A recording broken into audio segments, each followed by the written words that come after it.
so often I get a strong sex urge, and the only way I can take care of it is to masturbate. And when I do, I feel awful. It's just like I've committed a crime or something. And it worries me, and I say, well, I won't do it anymore. And when I do, it goes away for a while, and I come back and do it again. And when I do control myself for a while, I end up with a wet dream. George, I'm really pleased that you can tell me about this. Perhaps it's because we've known each other for so long. You know, you really don't need to be upset about this. Actually, the main thing that concerns me is that it has you upset.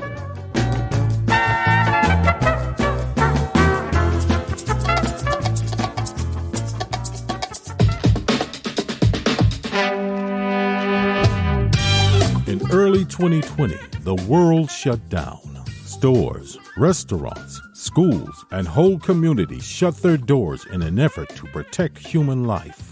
As the world quickly changed, one man went on Facebook to get a degree in internet epidemiology. Bryan, along with his lab assistant Hoadley, are curing coronavirus by commenting on fake news and reposting recipes of secret virus cures from a friend of a friend who works high up in government. Join Bryan and Hoadley as they discuss the world and life during this forced interruption. Learning, laughing, and loving in this real-life commercial break. On this episode of The Commercial Break. Best podcast to fall asleep to. Now, I can't argue with this one too much. No way. Best podcast to fall asleep to. Sleepy time podcast. It's like a tea, just for your ears. And it was dark, and it was almost like a bar. Like there was like a lot of lights and binging going off, and smoking cigarettes and all this other stuff. It was like a strip club for kids. Here we go. Just wondering what your thoughts were. I'm going to accept. Curious. Your opinion. Met a couple gals. Here we are in my place, Venezuela. They phone numbers. Parents too can visit. Sure, I'll be over. My computer. It says Judge Judy from her country. It goes on to read. The next episode of The Commercial Break starts now. Christian, holy, do a little show. I'm going to start being like Dean Bodie, just singing our theme song. Yes. The commercial break, the commercial break, the commercial break. Break down, funky flute. Go, go, funky flute. Ooh, ooh, funky flute. It's a Funky Flute Friday. Here. Yes. Well, it's going to be, I'll start naming it Funky Flute Friday. Even though we broadcast on a Wednesday, quote unquote, Wednesday. Here's a little news to all you out there in the listening world. We don't actually record on Wednesday. Mm-hmm. But wait, Bryan, I thought you were live on Wednesday. I'm up all night waiting for your show. I'm talking back to you during the commercials. What's going on? It's okay. It's okay. We record on Friday so that I can edit out all the unfunny parts. See, we actually record 3.5 hours of a show. And then it takes me 2 days to record out down to 45 minutes. It's a little commercial break secret. We are going to do a live show, though. We are going to do a live show, and I think I'm figuring out exactly how we do this. So the technology is there. I've confirmed. Oh, yeah. I've gone out there. I've talked to scientists and technologists and anestheticians, and and the technology exists for us to do a live show. And I've got people working on it. I sent an Instagram message to Mark Zuckerberg. Call my people. Yeah. I told Zuck, I said, hey, Zuck, the people are demanding all across the world, including the United Arab Emirates. Now we have a fan in Iran. Don't ask me. Ooh. Where else? Moldova. Love Moldova. I don't even know where that is, Moldova, but it sounds great. It's in Eastern Europe, I think. Yes. I know that only because I watch 90 Day Fiancé, where, of course, I get all my other information from. I don't need no fucking MSNBC. I got 90 Day Fiancé and my 600-pound life. It tells me all I need to know about what's going on in the world. And there is a guy there from Moldova. He's Moldovan. Moldovan. I think that's how you say it. Or yes. Do they speak Moldova in Moldova? I'm gonna say they speak Russian, because anytime I have a question about some small country in Eastern Europe, I just say they speak Russian or German. It's probably a good. It's a good assumption, don't you think? Yeah. Yes, I think yes. EP16 is how we're going to write this down. It's going to be episode number 16 for those of you following, for those of you taking notes at home. EP16, here we are. I'm Bryan. This is my good friend Hoadley. The first time listening. Welcome aboard. Give us like 35 more seconds and I'm sure you're going to be convinced this is the show you need to download. And for those of you who are coming back on board, well, we welcome you. Clearly you have a brain injury and we feel bad for you. Yes.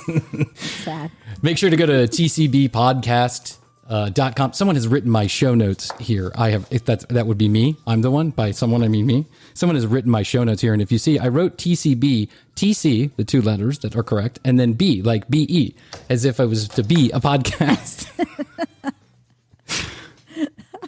We got a real professional operation going on here. tcbpodcast.com. That's where you can find out all the show notes, find out more about Chrissy and I. Drop us some comments or an email. Let us know what you would like to hear. And then you can join the break room. And the break room is like a little club that you join. And then every month, which coming up next week, we're going to be sending out our very first break room newsletter and hour of content. Chrissy, I have curated hundreds of seconds of hard to find content. I've dug deep in our archives of 12 and a half hours of content to find the best and brightest of the lost content. And I'm putting it together currently. And one very special appearance by my mother. I'll just drop that. So you got to join the break room.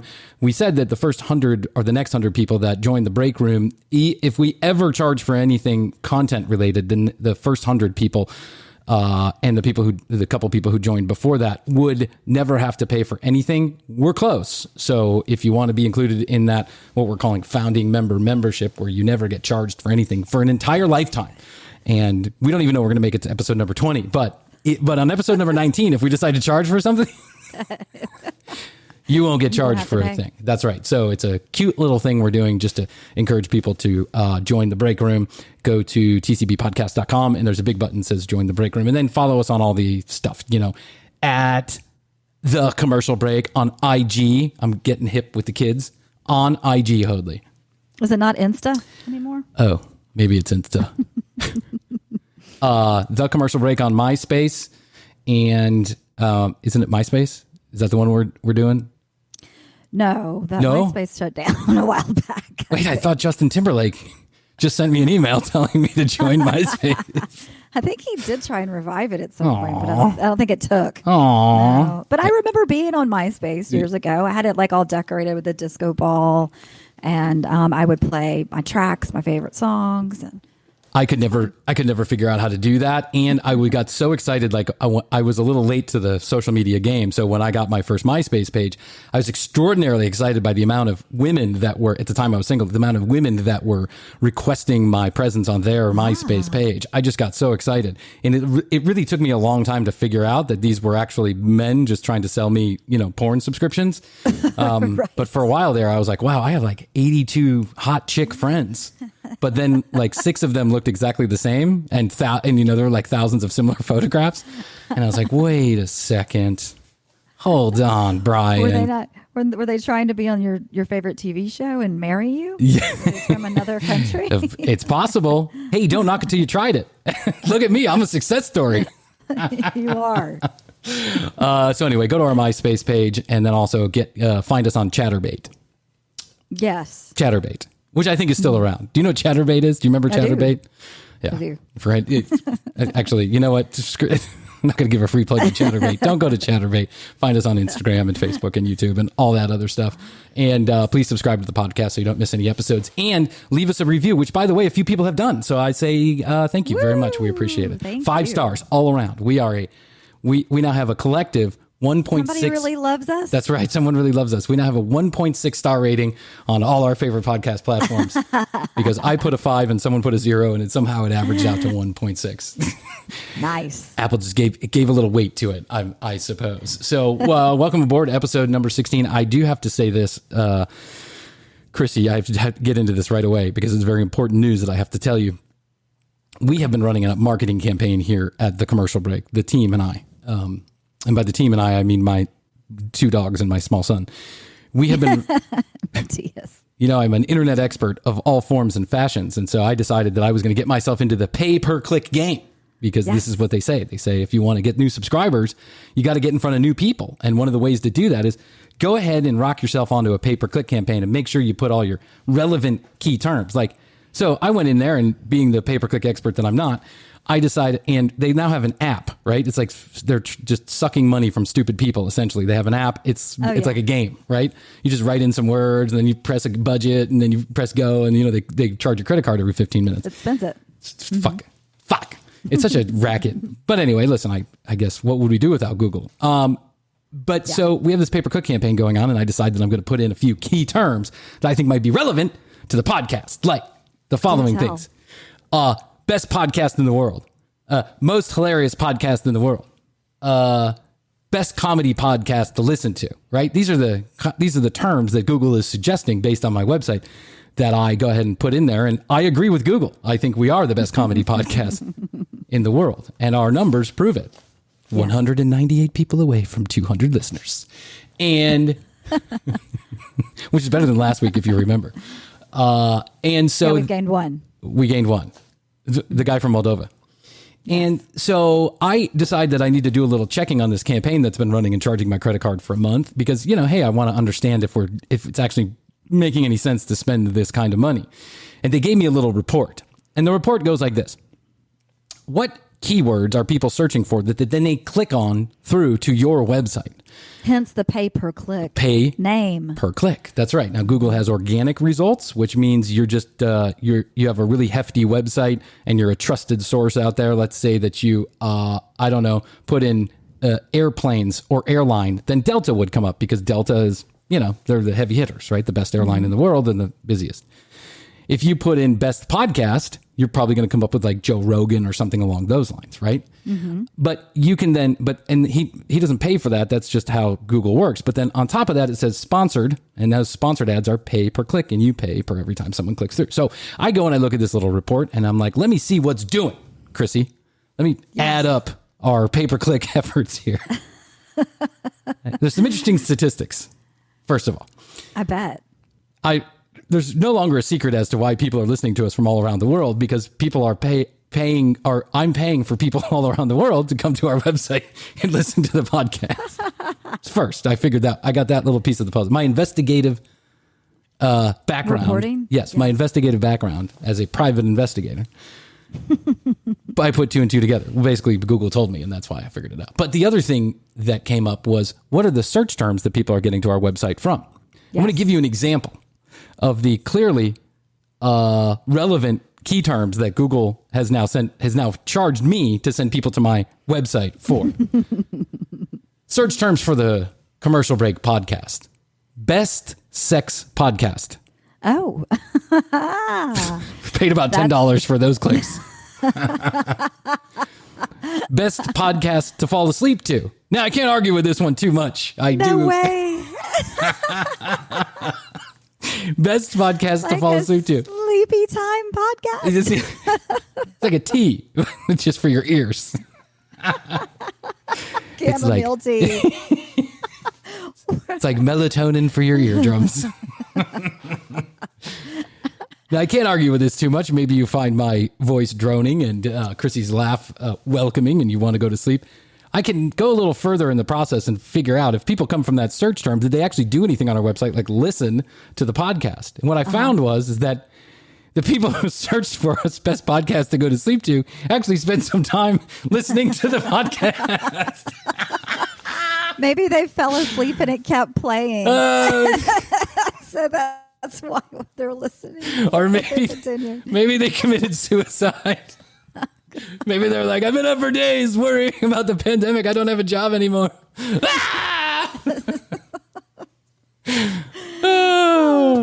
Nice. Hey, yeah, whatever works. Here's one. Best educational podcast for teachers. For teachers? For teachers. So you have to add that one in. Best educational podcast for teachers. And the crazy thing is that people are clicking on this and going to our podcast. I got to repeat this because I've said it a million times. If you're looking to me for any kind of information that you think is even remotely factual, you've got to stick directly in your left eyeball because I do not know shit. I make it up on the fly. I'm trying to make you laugh, not educate you. You're an anesthetist. I am an anesthetist and an internet epidemiologist, and now a private internet investigator. PI. Yes. Best podcast for kids is what that people. Really? Yes. This is like Google's so way off the mark here. Like, I don't know, but if you turn on my podcast, you are in like on a car ride with small children. I think you're just a bad parent. Like, I think that's just a fact because, maybe teachers are telling students to go listen to that. That would take care of two of those terms. Yeah, I can see that in social studies class. The fall of America. Yeah, exactly. Remember how the Romans. Yes, you remember how the Romans fell? And the Mongolians and all the great societies of Earth. This is how it started. It started with a podcast. Yeah, these two fucking idiots. But here's my last two favorite ones.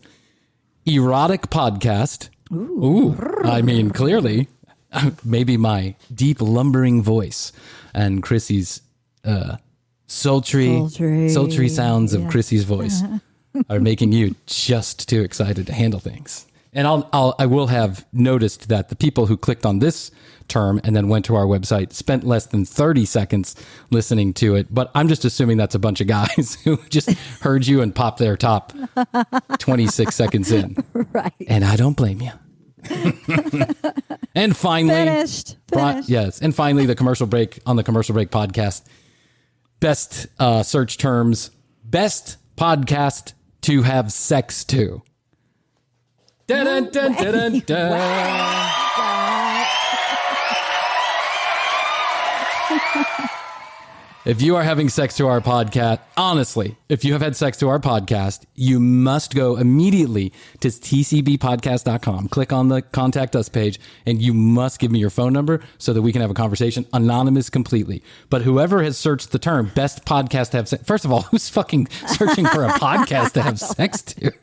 There's some real fucking intellectual weirdos out there. Forget the music. I think it sound like there's a couple other people in the room with us. You want to turn on some Marvin Gaye and get some chocolate strawberries and I'll give you a bubble bath? No. I'd like to turn on Rachel Maddow's podcast. Yes. Put your glasses on and give me some head. Maybe it's the pandemic version of a swingers party. Turn on a couple podcasts. Like your other people are in the room. All of a sudden, it's exciting. Yeah, it's exciting. I mean, listen, to whatever turns you on, there's no judgment here at the tcbpodcast.com. Absolutely not. But at the commercial break, I keep on saying the website's name.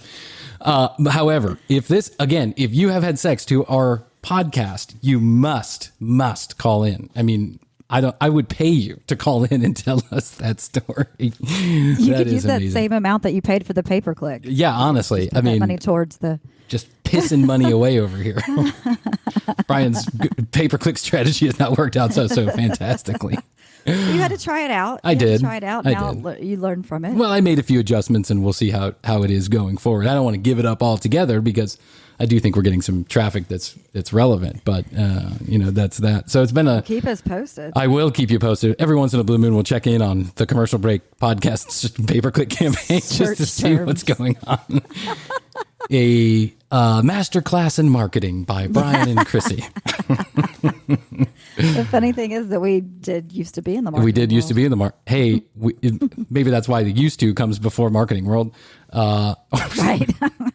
Or maybe that says more about our employer than it does about us.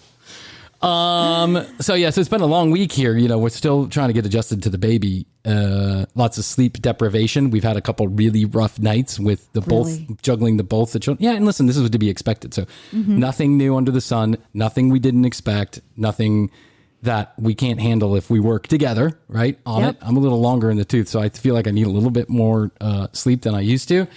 But everything's going well. I just feel really bad for, especially my son. I feel bad for him because there's I wish I could do something. We have a pool that's close by and I can bring the hose out and we can do all that other stuff. I wish that we had something else for him to do that I didn't feel like was going to put him in some kind of, danger or us in danger or the baby in danger.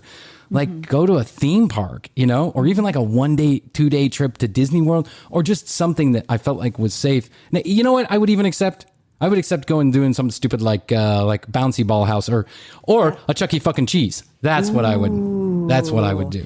That was my jam when I was young. Was it really? Mm-hmm. I used to love going to that place. Yeah. I mean, it had the pizza for the kids, the alcohol for the parents. They had the beer. That's right. They've got the bouncy balls. They've got skee ball. Then they have the entertainment. Skeet ball? Skeet. Skeet, skeet. I would get all the tickets on that. Oh, yeah. I knew how to game that system. I would just walk right up and put it in the 100. They had the entertainment, which really sticks out in my mind because you could kind of go and do those games at other places. But Chuck E. Cheese had the animals, the live band that would come alive, and a curtain would go up in the dining room with the pizza, and the lights would go down, and the things would start to bounce around and talk and laugh. And my favorite thing actually was to go when they were closed, like when the curtain was down, was to go and like. And the curtain. Look under the curtain. Like, just still. They just had their little feet. Scary. Yeah, it was scary. Those animals were scary. They weren't exactly like top of the line animatronics. This wasn't like Disney World. These were like, they just kind of had one movement, which was like a hand or a head and was going like this. Right? And at Chuck E. Cheese, I mean, it was just a scary big band. Remember they had like the big gorilla in the back that was playing the drums, and that gorilla always scared the shit out of me. Right. But I too, like you, I don't know. I felt like it was this magical world we went into, and we were kids. They had a rather large Chuck E. It actually wasn't called Chuck E. Cheese at the time. It was called like Mike Rattoni's or something. Chuck E. Cheese eventually bought it up, but it was one of the sister companies of Chuck E. Cheese, and it was in Chicago. And they had a 2-story one, and it was dark, and it was almost like a bar. Like there was like a lot of lights and binging going off, and smoking cigarettes and all this other stuff. It was like a strip club for kids. And but I remember it fondly that it was a lot of fun when we went there. We didn't go there often, but when we did go there, it was a lot of fun. Then when I got a little bit older, I had a Chuck E. Cheese down the street from where I got my first job here in the Atlanta area. And I think maybe it was one of the last Chuck E. Cheeses that was even open. And there's still a few of them, but this Chuck E. Cheese, I actually, strange enough, I dated a manager of a Chuck E. Cheese, like a girl who managed the Chuck E. Cheese. That takes a special person with all of the kids and things and kids and parents. That's right. You have to be a kid enthusiast, a pizza enthusiast, or a child porn enthusiast, one of the three, to be a manager at the Chuck E. Cheese. And she was like 17 at the time, and I think I was 16. And I met her at like a party, and then I would go to the Chuck E. Cheese to like smoke cigarettes on her break and woo her with my absolute charm. I don't even remember what the girl's name is. I really don't. Let's call her Angela, because I don't remember what it was. Such a short-lived little thing in my teenage years. But it was your wooing. It was my wooing skills. My wooing skills usually keep things pretty short. In and out of the bedroom. I'm just letting you know that. Woo! Woo! Oops.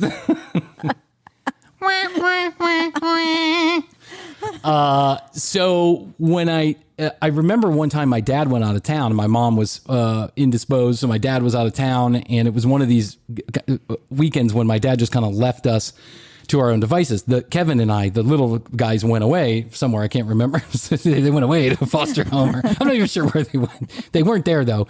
And my dad left us at the house, the boys, the twin boys. And we decided we were going to have a rager. And by rager, I mean like 20 to 25 people over, a lot of beer, a shit dick of weed, and a whole book full of LSD, because that's what was going on at the time, right? We were all doing a lot of hallucinogens, mushrooms, and psychedelics and stuff like that. Bags of them, in fact, if you'll reference our previous episode. And I'm maybe 16 at the time, right?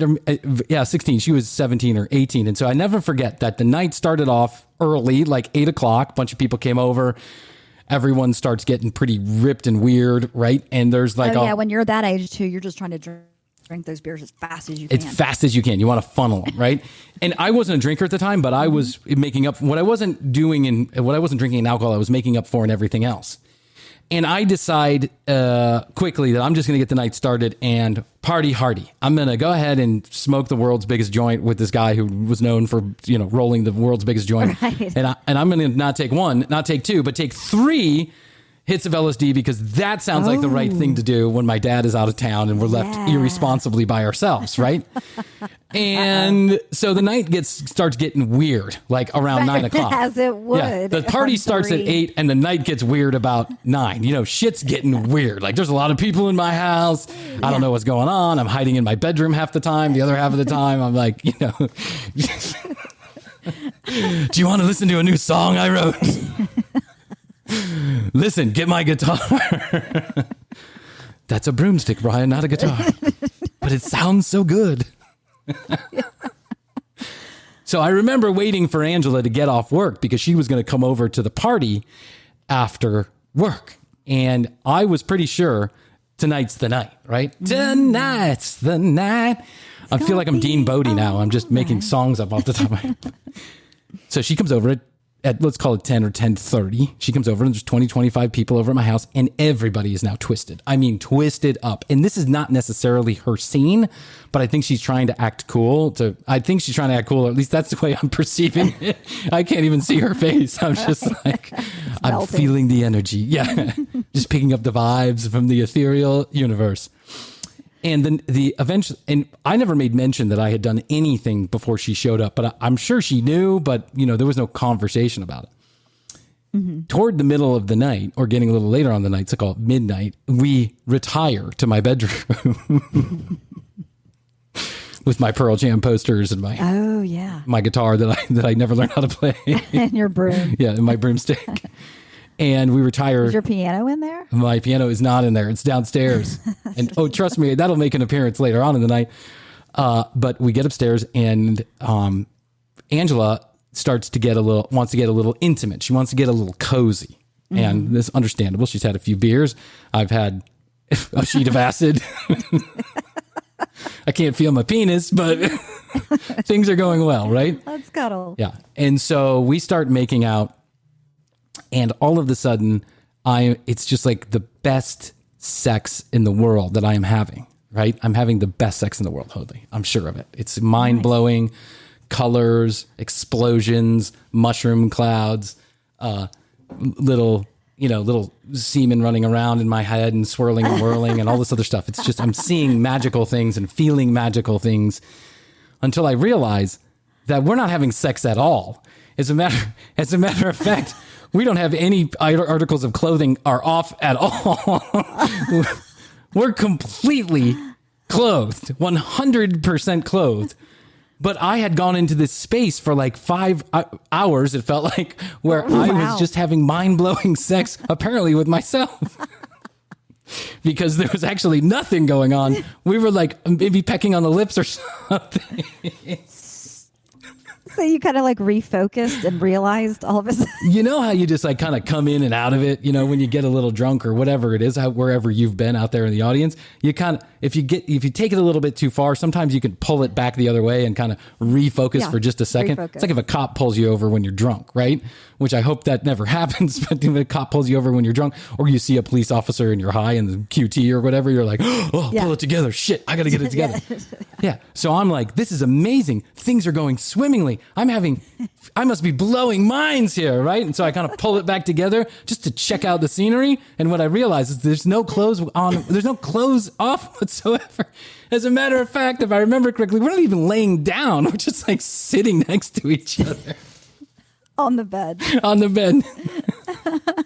Having sex in my head with the Chuck E. Cheese manager.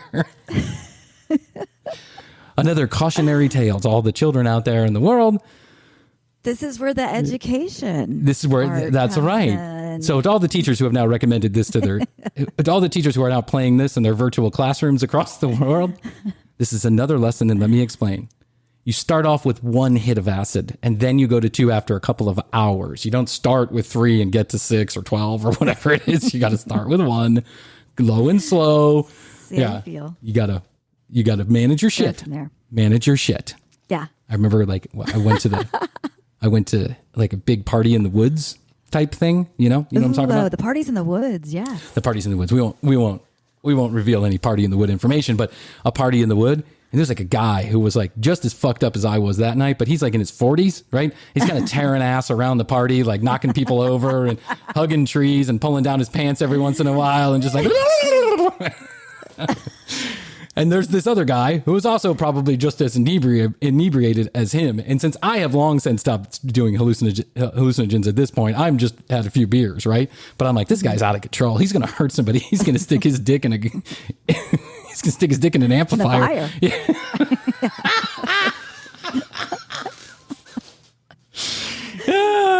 He's going to try and have sex with red hot coals and shit's going to go nutty here, right? Yeah. And so I'm like, someone's got to slow him down. And I was bartending at the party and the other guy, the grizzled old veteran was like, grabbed him by his shirt collar and just kind of pulled him close and said, you got to manage your shit, bro. Manage your shit. The guy looked right back at him and he goes, manage my shit. Yeah, bro. Yeah. And off into the woods he went, half, ankle pants around his ankles. Half cocked. Yeah. Screaming, manage my shit. Those parties in the woods. Chuck E. Cheese, now I think most of them are closed, right? I don't think there's a whole lot of them that are still open, but there is a whole group of human beings that is dedicated to that pizza. It's like it's like a fan club. People love the pizza itself. The pizza itself. Okay. Like they think it's one of the best pizzas in the world, and I'm not kidding. Like it was really cheap. I'm pretty sure it was frozen pizza from Kroger. Exactly. I'm pretty sure. I'm pretty sure there was nothing delicious about. I mean, listen, for a frozen pizza, I guess it was okay. And if you're hungry and around a bunch of children, you'll eat anything, right? And but I doubt there was a pizza artisan like a wood. Like a one of those ovens, wood brick the stone pizza stone oven, brick oven. You don't think they were hauling in brick pizza ovens from Italy straight from Italy? Yeah. No, artisan pizza. Don't think so. Artisan pizza for the 7 to 9 year old group. We're doing great in our target market of 6 to 9 year olds. How did you know? They told us it was great. That's how we know. We gave them a piece of pizza if they told us our pizza was great. I like it. Focus group. Focus group indeed. I don't know if you heard this, but Twitter has now suspended 8,000, 10,000, something like that, Twitter accounts associated with this group of people that believe in Q or Qanon. Right? Yeah. Is it QAnon? I don't know if it's Qanon or QAnon or QAnon. Okay. Qanon. I heard this. Yeah. And I think it's a very interesting. I think it's a very interesting debate. I mean, I think it's no secret here that I personally don't think much of the Qanon group. I think they just kind of peddle dangerous conspiracies. But then there was this guy on my Facebook page who kept posting. On my We're all good conspiracies go to live. That's to become a conspiracy, you have to start off on Facebook or Twitter, right? And now they're limited to just Facebook because of course Facebook is a cesspool of fucking bullshit. But there's this guy on my Facebook who believes in this QAnon or Qanon or whatever it is telling him specifically things that are going to happen in the future, right? He's like decoding all of these messages. And so every day, 4 to 5 times a day, he decodes some message from, I guess, the actual QAnon, who's supposedly sending messages. I don't even know where to begin. It a person? That's what they think. Yeah. Oh, okay. Well, that's what they think, and why they think the QAnon followers think that someone in the NSA or high up in the White House administration here in the United States is on Twitter giving out this secret information to alert his followers about what's coming and what's going on. They call it the Great Awakening. So there's this guy on my Facebook who's decoding all of this bullshit all the time. I can't even get into half of it because it's going to give me a fucking headache, and I really don't want to go down this rabbit hole of QAnon. But I will say this: he posted the other day, and I know some people aren't going to find this funny, but I find it funny. He posted the other day that Hillary Clinton has been killing children what she does is she gets them to run around or get them real stressed out, so their adrenaline levels get real high, and then she kills them and she drinks their blood for the adrenaline of a child, right? And he was like, "You're gonna find out. Everyone's gonna find out. The Great Awakening is happening." And I'm like, "Holy shit, dude! The Great Awakening is happening right inside your brain. The schizophrenia has turned the fuck on, bro. What do you what?" Did you defriend him right away? Defriended him immediately. I mean, actually, I took him off my stream, right? And feed, yeah, because I don't believe in silencing people who don't necessarily believe in what I believe in. You don't have to believe what I believe. Whatever. That's not fine. But this seems like such a dangerous thing to believe. Like, I mean, have some fucking common sense. Do you think that there's a bunch of people around Hillary Clinton watching her kill children and drinking their blood? Do you think that even makes fucking sense? No, of course it doesn't. But some magic man on the internet who hasn't even revealed himself, you don't even know his name, could be multiple people, could be thousands of people, could be Russian trolls or bots or whatever it is. And they just keep on spouting off these coded messages. And you've turned it into Hillary Clinton is drinking children's blood? The fuck? That's incredible. They don't serve that shit at Chuck E. Cheese, I'll tell you that. I'll tell you that right now, for sure. There are a bunch of hyper kids there, though. Maybe that's where they're getting the kids. Yeah, that's true. There are a bunch of hyper kids there. Holy, something's got to stop. Something has got to stop, and I'm going to tell you about it right now. I made the mistake. I'm going to just get out my notes here. I'm going to get serious for a second. I made the mistake for Christmas. My mom's been on my phone plan for a while. I got her like a flip phone that does nothing except for dial. And she couldn't even seem to manage to figure out how to dial the phone, which, God bless her, she's a lady of a certain age. And, she just never took the time to figure it out. So she doesn't really know. But around Christmas time, I decided I gave her this phone a couple years ago. And then she gave it to one of her friends at the senior citizen home at the retirement community. She gave it to one of her friends, and then her friend had it for a year. So every time I tried to call my fucking mother, this other lady would, "Hello? Yes, is Vicky there?" "Vicky? Yeah, let me go down into her room and find her." And I'm like, "Down into her room and find her? Her phone should be with her." "Yeah, she asked me to watch it for her." Watch it for her? It's not a fucking dog. It's a cell phone. Plug it into the wall. Let it go. My mom just could not seem to figure this out. So I made the incredibly dumb mistake of saying, but my mother kept saying to me, "But honey, if I could text message and email and stuff, then everything would be fine. Then I wouldn't have to bother you so much with the phone calls. I could just send you a text every once in a while." Famous last words. Because I made like a good idea. Oh my sounds, God. And I say sounds.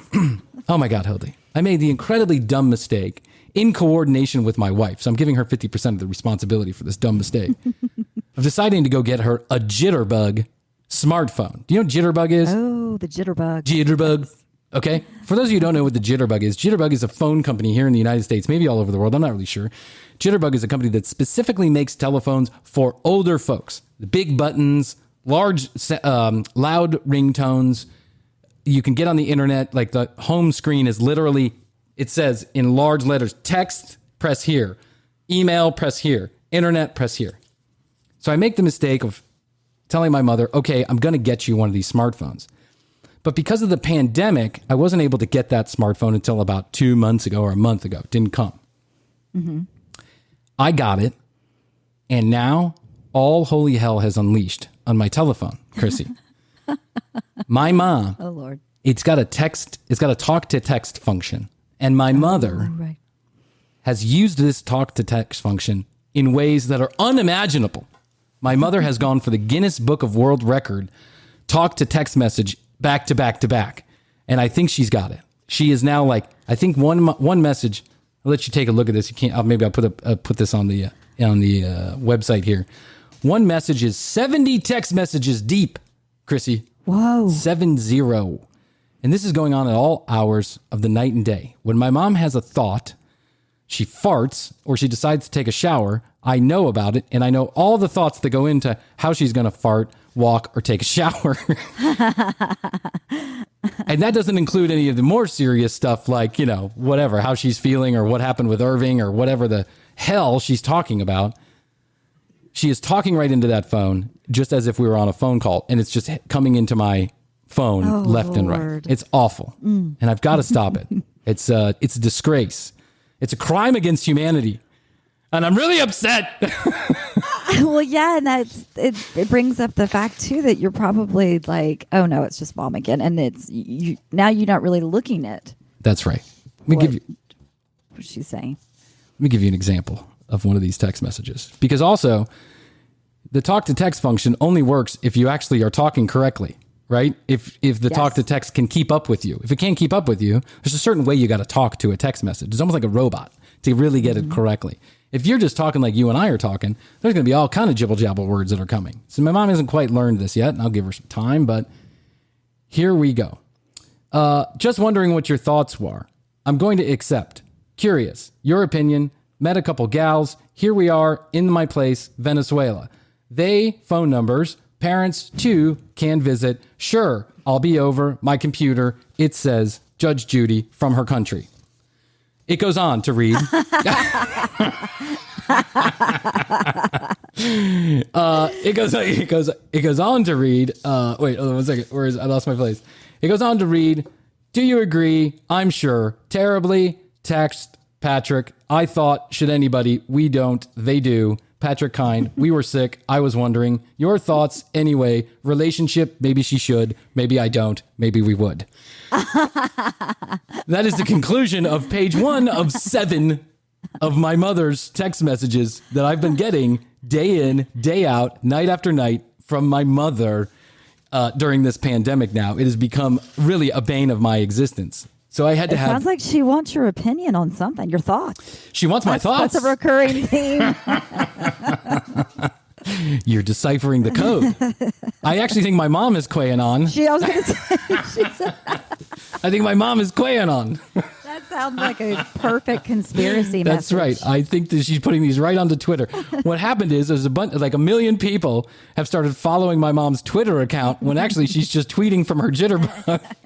And they're like, the Great Awakening is happening. And my mom is like, do nothing. See you later. Though thou weren't thus. President Trump. But this morning I wake up to, so I had to have a conversation with my mom and explain to her that 30 to 50 text messages is not appropriate. It's not what text messaging was designed for unless you're breaking up with somebody or you're unless you're breaking up with somebody or explaining why you can't go to work today. There's just no reason to have that many words in a text message. Yes. So I explained to my mom this, and I tell her that you got to slow down. Just pretend like it's just a short message to say hello or goodbye, or if there's an emergency or something like that, you're alerting people to what, and I don't know another word thing is I don't know what you're talking about because the words don't match. They're not coming together in any kind of coherent sentence, mother. And so she says, okay, I got it. 10-4, right? And then she goes, do you think an email would be better? And I'm like, Mom, I think an email would be better for this length of words, but it's still not going to make much sense to anybody, right? And she's doing this to Astrid, by the way, too. So I'm not the only one in the household getting this. And I'm sure my brothers are receiving it, too. But they refuse to talk to me right now, and I'm sure this is why. It's either the podcast or my mom texting. I'm not sure. They're not talking to you. This morning, I get 3 text messages from my mother. Just 3. The first one, I will meet you at the strip club. I am going to the Trump rally. Am I using text messages better now with a smiley face emoji? Well done, Mother. Well done. I have to give you an A for effort. And for 3. Yeah. Listen, your dad text messaged you, doesn't he? Mm-hmm. But in an appropriate way. He does. His are very short too. It's like I'll be like, "Hey, Dad, can't wait to see you." This is before the pandemic. This is a classic example. Hey, Dad, can't wait to come see you. I'm really excited. Blah blah blah. And I kind of like did a little bit of a lengthy one and used some exclamation points, and he just wrote back, "Okay." Thanks, Dad. Well, good talk. Good talk, Dad. He's as excited as I am. It sounds like. Oh Lord, man! I'll tell you what. I don't know what to do. We did a bit. You can go back and listen to it. I'm not sure what it was, episode number 3 or 4. And I did a bit about my mother trying to figure out how to listen to the podcast, a little comedy bit.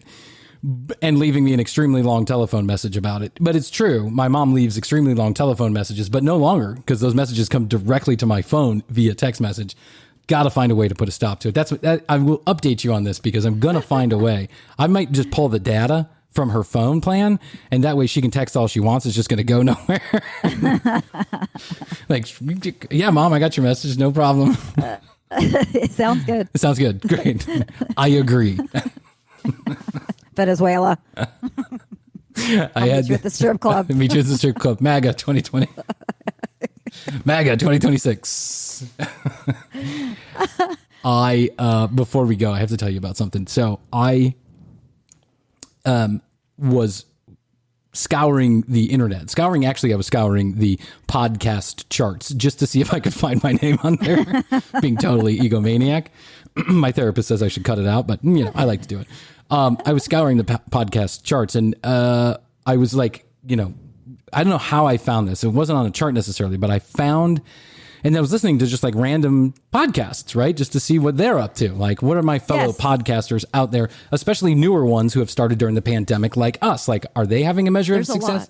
There's a lot. There are now 1 million active podcasts around the world, says this research company that keeps keeps track of these statistics. 1 million active podcasts. Mm-hmm. And every day, famous people are getting into it. I mean, it's like podcasting is taking off. And I love the medium. I've always loved audio as a medium, radio, satellite radio, whatever it is. And I just love it. So welcome. But the more the merrier as far as I'm concerned. But so I found a random podcast, completely random. Wasn't on the charts, wasn't anywhere. I don't even remember how I got to this podcast.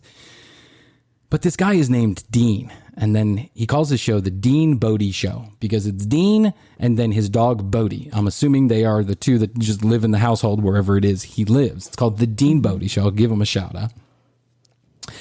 And when I first watched the show, I found it to be rather interesting. Like, it was kind of a strange little program. He did one every day or two every day. And he does these 30-minute broadcasts where he gets on, he sings his own theme song, and then he does it's almost like cabaret in the middle of his program. He'll be telling a story about like Burger King I went to Burger King back when I was 17 years old, and man, I'll tell you what, the Flamin' Whopper and blah blah, Flamin' Whopper beat the Big Mac, and here's why: because of the song, it was so much better, double pickle onions, blah blah blah. He starts singing like the Whopper theme song, and I'm like, wow, that's like idiot savant type bullshit, right? I mean, it's just like totally insane. At first, I thought to myself, well, what in the hell is this podcast? Like, what is he doing with this podcast, right? It's not conventional. I can appreciate that. But, I mean, who wants to hear some guy singing about the Whopper theme song? Chrissy, I have been fucking sucked into this podcast. It's like performance art now. Like, Dean is doing something that I think very few podcasters or people on this earth could ever do. And that is, first of all, an endurance test to do a podcast, or two, every fucking day. And he's got a YouTube channel too. He's doing this every single day, 30 minutes at a clip. You know how hard it is for us to do just an hour of content a week? I'm not complaining about it, but it's unbelievable how you do these podcasts. It takes us an immense amount of brain power just to do an hour to figure out all the topics. And we do a couple shows a week. We put some in the can and we do this and we do that. Yeah. This guy's doing this every day by himself. And what he's doing is he's singing his own jingles and doing his own things. It's as he'll be in the middle of a story and then he'll be like, saw a girl on Mackinac Island, took her down to the place. And then he'll go on with his story. And I'm like, what the fuck? Gene, what happened there? It's just like, you had a breakdown, you sang a song, and you came back to the story. And at first I was like, this is rather disconcerting. But now I'm like, this is amazing. This show, everybody should be watching this show. This is as good as 90 Day Fiance. Dean is, I don't know. I don't know how to explain it. It's performance art. That's all I have to say. And I have such appreciation for what he is doing, even if it's not everybody's cup of tea. And I know he's just a brand new podcaster. I want to play you just a little bit of Dean's show, if you will. Let's just play the beginning of the show. Please do. Where he sings his own theme song. It's live. This is not a recording. It's live. He does this at the beginning of every show that I've watched, right? There's 100 episodes. I've probably watched 50 of them. Okay, ready? Here we go. Dean Bodie on the Dean Bodie Show. Dean Bodie Show. We like the rough edges over here, Dean Bodie. We're not gonna. Oh, don't forget the teasers. They all have Bodie in the teaser. Bodie. Without Bodie, there's no Dean Bodie show. Listen to his voice. I mean, it's just like he's like, ready one more time. Dean Bodie show. I can't get it out of my head. It's like he's in the shower. I'm driving down the street. I'm like And the other one, he's got a song for his dog, and he sings this. He claims his dog is 22 years old. I think I heard that as him say that one time. And I got to say, I'm sure Dean's dog is not 22 years old. I'm hoping that Dean's dog is not 22 years old. He's injecting him with steroids or some shit. But listen to this. Good girl, Bodie. Good girl, Bodie. She's the best dog in the world. Yeah! Oh, wait, hold on. He gets in a plug for his website. Hold on. Good girl, Bodie. She's the best girl in the world. Oh, yeah. DeanBodie.com. Don't forget to go to DeanBodie.com. Oh, yeah. Oh, yeah. The commercial break. It's the best show in the world. TCBpodcast.com. Doesn't quite have the same ring, does it? Yeah. Yeah. This guy is like, I'm telling you, he's I don't know what's going on with Dean Bodie. I don't know. He sounds happy. He's always so upbeat and lovely and positive. And at first I was like, this podcast is funny and like unintentionally funny, right? And I got to play a clip from the show. But after listening to about 50 of these, I have to say, I've got a real appreciation for what's going on with Dean and Bodie over there at the Dean Bodie program. And I'm going to continue to watch.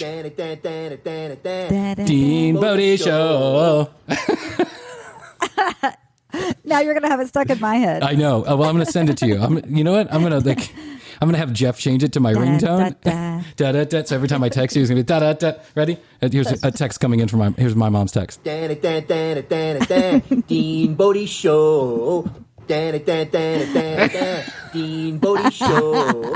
Good girl, Bodie. Good girl. Good girl, Bodie. Good girl, Bodie. She's the best dog in the world. Yeah. DeanBodie.com.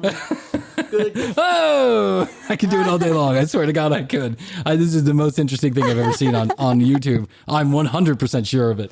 Dean, if you're out there, my good buddy, you keep trucking, buddy. I wish you all the success. I really do. I hope a few people from here just go on over. That's a completely different show. It's like, it's milquetoast. He tells jokes. He sings a lot of songs.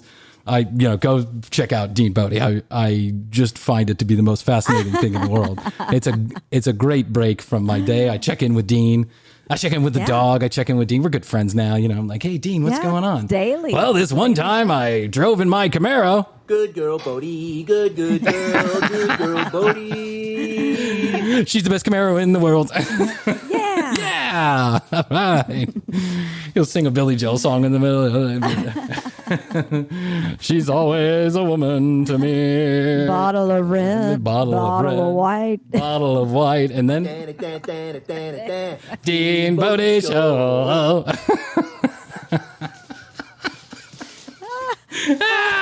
You really could add it to anything.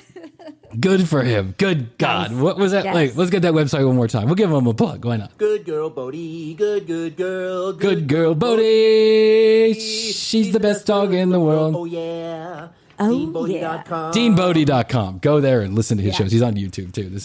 That's a good guy. So, I don't know. I don't know what else there is to say. It's been an interesting week, and and I hope I make it through another week. I hope you do too, Bryan. Man, we got a lot of listeners out there, and I really appreciate everyone who's listening. It's great. All around the world. What can I say, Hoadley? I don't even know what to say. How do we thank people? That's awesome. Yeah. I love them. We're in the global, being braggadocious it's not flattering. So I don't want to get too braggadocious. But I will say this. We're in the top 200 comedy podcast in the world. Wow. In the world. Which tells me a couple things. Not as many people listen to podcasts as make them. Yeah, that's true. And number two, people have really bad taste in comedy. Oh, I saw that Will Ferrell thing you were talking about. Yes. Yeah. He is with iHeartMedia. Yeah. Chris Williams is the guy that I was talking about last week. They started a new network? Yeah. They started a new network. Right. Yeah. They're looking for up and coming podcast. Hey, Will, if you're out there, think about us. We're coming. Please. We got half the equation. Oh my God. TCBpodcast.com is where you go to check out all the show notes. You can find out more about Chrissy and I. You can drop us a line, say something. And in an episode coming up very quickly, we're going to go ahead and we're going to do like a whole show just about emails and comments because I got a couple picked out. It's going to be brilliant. I know it. But I want to let you know about something very special we have coming up next week on this program. I don't want you to miss out. This is episode number 17. Chrissy and I are going to do a special TCB investigation into the Haribo sugar-free gummy bears and whether or not they really give people the shits. I'm just going to let you know that. Have you looked at this, Chrissy? No. Have you seen this? I haven't done the slightest, teensiest bit of investigation on this at all. If you know, you know. But just Google Haribo, the company. Okay. Sugar-free gummy bears. That's all I want you to do. Next week, very special episode dedicated to Haribo sugar-free gummy bears. It's a special investigation by your favorite internet private investigators, Chrissy and Bryan. TCBpodcast.com. And make sure you join the break room. There's a couple slots left. We've got I would say 20 slots left for the 100 people who are founding members. They get in. You'll never pay anything for our content if we ever charge anything. Now, I'm not saying we're going to charge something. I'm just saying if we ever do, you're going to get special benefits and all that. So please join the break room. Go to tcbpodcast.com. All the social medias. And what else is there to say? I love you. That's it. No, I love you, Bryan. Find us on MySpace and Chatterbait. Or at your local Chuck E. Cheese hitting on the manager. Yes. Or looking up under the stage curtain. Oh. It sounds so creepy. You'll find me at Chuck E. Cheese looking up the curtain. Looking at the stage I just wanted to see what Chucky had on. I wanted to see what's doing under that floppy ear of his. And who puts a rat in charge of a pizza place? There's a whole story behind that. I remember reading about it a few years ago, but I'll look it back up again. Probably a rat on the pizza or some shit like that. Some weird shit like that. All right, that's all we got to say. Yes. I love you. Love you too. We'll get through this. Yes. We'll see you next week on the commercial break. Bye. Bye.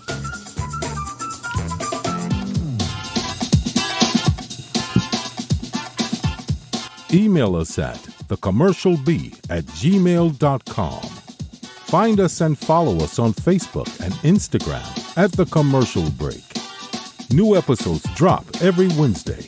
We can be found on Spotify, iHeartMedia, Apple, Google, and all major podcast providers.